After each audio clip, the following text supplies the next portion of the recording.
What's up, man? All right. Yeah, everything good.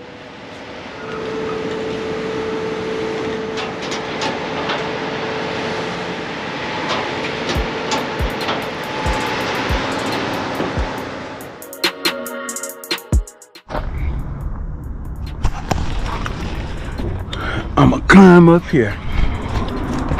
Let's see. I'm gonna do this like this. Okay, this video right here, I'm explaining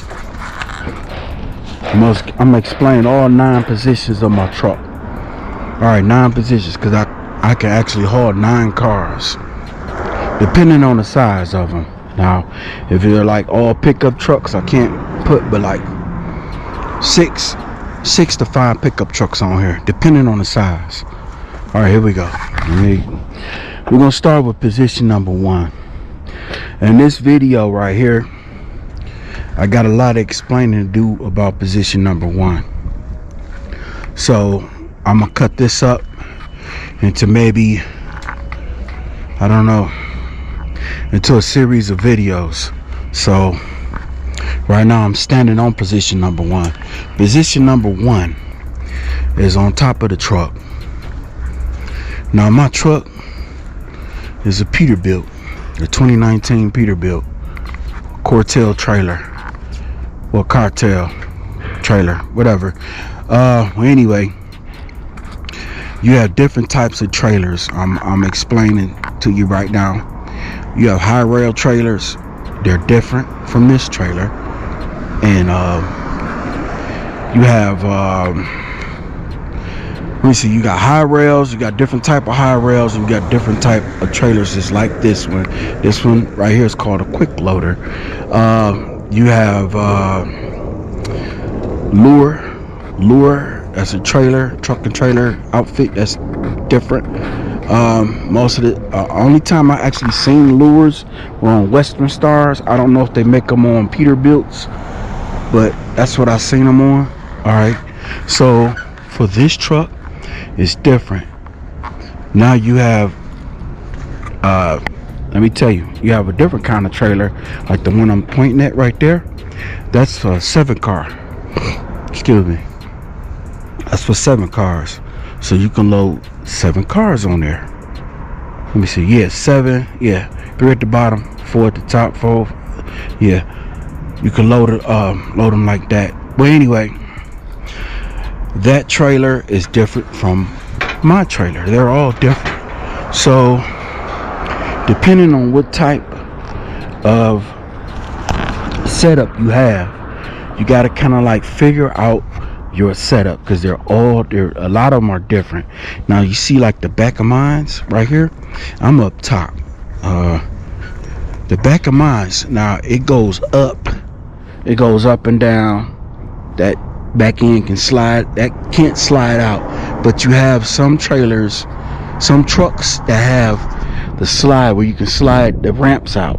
But let me just start with position number 1 first, because this is going to be multiple videos. So position number 1, let's talk about this one. Right now I'm not getting ready to load any cars on here, but I'm explaining to you how these jaws right up here work. Right now I'm gonna move this out the way so I can explain to you. This trailer is a soft tie down trailer. There are no chains on this, so there are no chains put on this truck that actually you use to secure your vehicles. So I'm gonna open this one up right here. It's position number 1. Okay, I'm opening this up. It's not really set up right now for me to put a car on here, because I'm just explaining the workings on how it works. Now I have a ratchet that goes right here, as you can see. You see this right here? This is a ratchet, and this right here is right here. It's a ratchet right there, and I have one on the other end right here. Same thing, same setup. See right here, and then I have the ratchet right here. Actually tighten up the straps. So these straps that are right here, they go over. Let me take this loose, because I had mine set up different, because I don't like using the ratchets for mine. I would rather use the ratchet straps, you know, with the ratchet built on them. So I'm gonna explain to you. So once I back the car up, I back it up in position. Now, one thing that I do look for on a car, I look for to see how high the car is from the ground. Now, if I'm loading the car up that's fairly low to the ground, you know, being low to the ground, what I would do, I will always close these jaws right here, and I'll slide, because this end right here, they slide back and forth. And the reason why they slide back and forth, so you can put different type of vehicles on top. So vehicles like pickup trucks, cars, depending on the size of the car that you want to put on top, you can do that. So with a car that's low to the ground, I always close these flaps. This is what I do, because look, if it's really low, what happens with the jaws being open like this, or it could be a small car and it could be low to the ground, you know. The problem is, if I leave these jaws open and I back the car up, the exhaust system, and sometimes, depending on the size of the car, the fuel tank can hit this bracket right here, which can damage. I know the exhaust system for sure, because I done had multiple cars that I had to actually, they were low to the ground, and I had to actually close the ramps right here. This is what it's made for, so you can like put different size vehicles on top. Now, one vehicle that I never put up here on top, I had put pickup trucks on here, but by this being like a bubble roof, you see how my roof is designed on this truck. Now, you might have a Western Star, or you might have a different type of roof, a different type of Peterbilt roof with a flat top. Now, when I put pickup trucks on top of here, depending where I'm going and depending on the size of the pickup truck,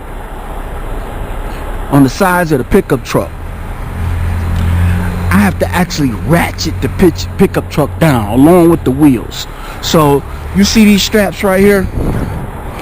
These straps go over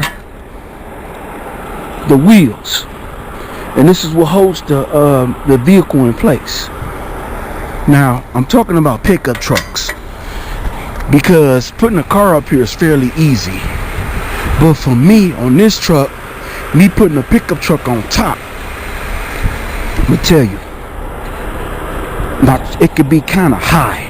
So the trick that I do for this right here, you see these ratchets right here? This, and you see this. With a huge pickup truck, I utilize these. So what I do, I take this, and there are like hooks up under the pickup truck to where you can hook it to the frame of the truck. Now, I'm not talking about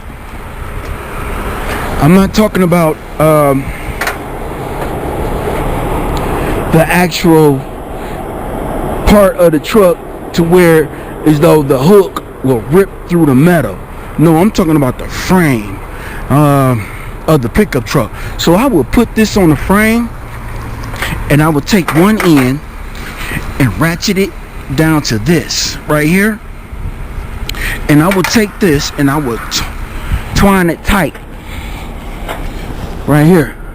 I use it to twine it tight, and I'll pull the pickup truck down But my thing is that when I do that, I have these jaws open, because most pickup trucks got pretty big wheels. So I'll open these jaws up and I'll slide this open, maybe a notch or two open, just so the pickup truck wheels can drop down into the pit right here.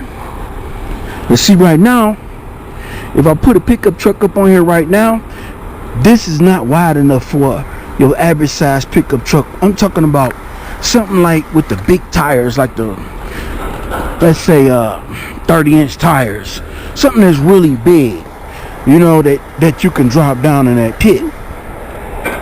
Now with a car that's low to the ground, you don't open those up, because if you open them up, remember, the exhaust system can hit these bars right here. The pipe, you can cause damage up underneath the car. But with a pickup truck, you can open these up. Now, depending on the size of the pickup truck, you can open them up all the way. Now, I done had a Jeep Cherokee up here with really big tires. I mean, these are damn near like 50-inch tires. They wide, super big, you know, the big balloon tires. Now, you can open those jaws up all the way. I'm not going to do it, but you open the jaws up all the way. But actually, I can do it. I ain't scared to get my hands dirty. So this is, see, it's like a little lever right here. You pull this lever down. This is on this type of truck. Now, you got different trucks that do it different ways. Now, all of them are like this. And I just slide them open like this. You see how I slid that open? You see how wide that jaw is right here? See, this is all the way to the back right here. This is all the way. It's not gonna go no further. And then I'll pop this up and I'll let it go back into the hole. Now I'm gonna go back up under here. You see those holes right there? Those holes would catches this from moving, sliding all the way out, because you don't want this to slide all the way out. So you'll let that lock in place so you can't move it. Now the jaws right here are wide open. They're open wide enough for a really big pickup truck or Jeep Cherokee, something that's super big. You could drop the tires down in here. Now if you had a car that's low to the ground, do not open those jaws up like that, because the car, what'll happen, you'll back that car up, and by that jaw being open too, if it's matching this one, right, you'll back the car up and these are not shut, and it'll drop down into this bucket. And actually it'll drop down on the rear part of the frame of the car, and you could damage the exhaust system, and you will damage the up underneath of the car. So if that ever happens to you, to get that car off, you're gonna need a forklift. You're gonna need a forklift to actually lift the back of the car up to pull it off. Now you can have these jaws open and put a car back here, but you gotta shut these. You see, that's if it's a long car. Like if you got like a really long sedan or something like that, you can open these jaws up, but you have to close this flap. This flap has to be closed. That way you'll have enough room up front so it'll be back far enough to where it won't hit this vehicle right here. Because you might have to, this is position number 2. I'm not gonna get in position number 2, but position number 2 and position number 1 are 2 positions that had to coincide with the vehicles that you actually hauling. So if you're hauling,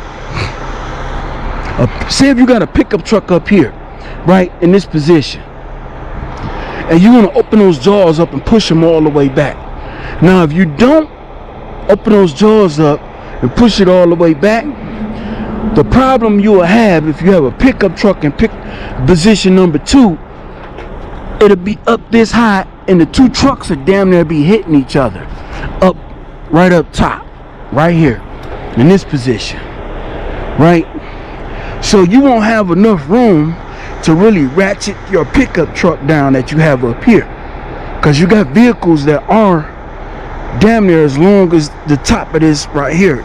So the thing is, you can utilize these to strap it down with the tires, or I utilize these. I like using these because it's quicker, and plus, you know, it's easier for me. I could just get up here, ratchet down, bam, bam, bam, and then I go to the other tire and I ratchet that down and I keep going.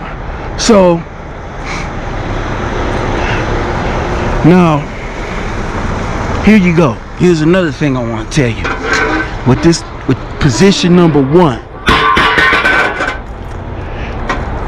lowering the position number 1. Now I'm gonna show you right here. This is a Peterbilt. You got different kind of trucks. You got Western Stars. You got all kind of type of car hauler trucks. So you got to learn your truck. So some trucks in the front, the extensions are hydraulic, so you can actually slide it up with the hydraulic pump or slide it back. But this one's not. This truck is not made like that. So I'm gonna get with this right here. Height. Lowering your height. You want to be close to up under 14 feet, depending where you going in the United States. Now, if you're going California west, or you know, say you're going to Texas, 14 feet is cool. But if you are headed towards like eastern part of the United States, New York, Connecticut, Ohio, Indiana, you know, those parts of that part of the United States, you want to be close to 13.6 as possible because of the bridges. You know, that's if you hauling a vehicle that's high enough that's going to go over your height, you see. So the next video, what I'm gonna do is put a car up here, and I'm kind of like explain to you what I'm doing as loading up position number 1. So position number 1 is gonna be the name of this video, and then after I do position number 1 video, what's up, brother? All right. Once I do position number 1 video, I'm gonna do position number 2. I'm gonna break it down, and then you got third position. Wait a minute, that's not third. Third is right there. This right here is position. Let me see. 1, 2, 3, 4, 5. That's position number 6. That's on the 5th wheel at the bottom. So we're gonna get it. I'm gonna get y'all together. That way you will kind of have a little understanding on this. You know, loading up a non-car hauler. Now you got some car haulers that can load 10 cars. I've seen car haulers with 14 cars, but actually 14 slots. They can put 14 cars. I've seen it, and you know, I never hauled no cars like that. A car hauler. I never drove a car haul trailer like that. Only 9-car. This is the biggest one I ever did. But I'm gonna get with y'all in the next video. So I'll explain each position, because this is a lot. You know, it's a lot to do, and then different cars cost for different things that you have to do loading them up. You know, it's not like every car is the exact same in the same position. You gotta kind of like use your head doing this, because you don't want to damage anything or tear anything up. Okay, so this is me, 18 Wheels. I'm gonna get with y'all in the next video. I'm in Denver, Colorado, getting ready to load up and head East Coast. Actually, I'm headed towards Ohio. What's up, man? How you doing, bro? All right. So I'll get with y'all in the next video. It's position number 1 explanation. Peace.